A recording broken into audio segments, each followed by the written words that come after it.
From the back, both phones look very similar to last year's iPhone 15 Pro and 15 Pro Max, but as I start to turn them around, you can start seeing some of the differences. On the right side is a new button that's, well, not really a button.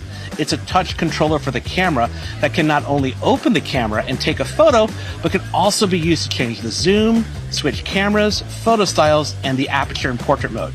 The new controller will also get an Apple Intelligence feature called Visual Intelligence that you can press and get context of whatever your camera is pointing at. This feature seems very similar to Google Lens, and unfortunately I won't get to try it until later this year when it comes out. The other big difference is the actual screens are larger. The 16 Pro has a 6.3-inch screen inside roughly the same size body as the iPhone 15 Pro, which had a 6.1-inch screen. The iPhone 16 Pro Max's screen is 6.9 inches compared to 6.7 on last year's 15 Pro Max. The iPhone 16 Pro Max has the largest screen ever made on an iPhone. Yeah, I sound a little bit like Apple right now, don't I? In terms of color, well, you have finishes.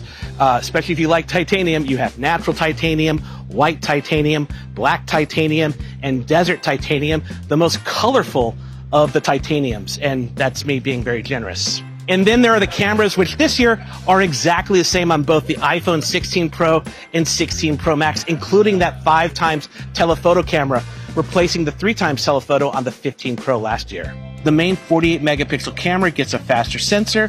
The ultra wide is brand new with a 48 megapixel sensor. Now compare that against the 15 Pro, which had a 12 megapixel ultra wide sensor.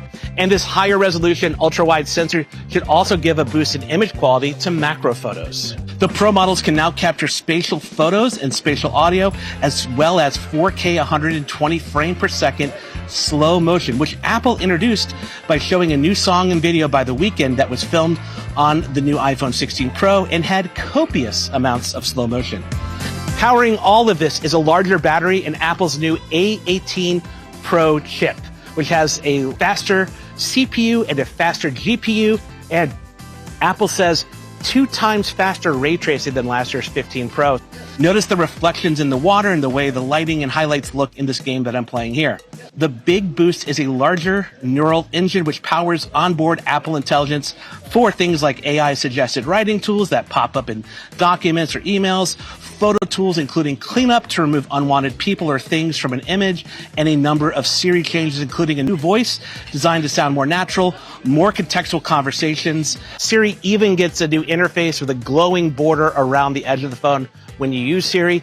And you don't just have to talk to Siri, you can actually double tap the bottom of the screen so you could type to Siri instead of using your voice.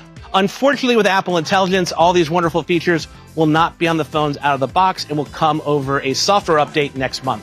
The iPhone 16 Pro is $999 and the 16 Pro Max is $1,199, and they're both available to pre-order starting September 13th and will be in stores starting September 20th. But that's all I got. Now I want to hear from you. What do you think of the new iPhone 16 Pro and Pro Max?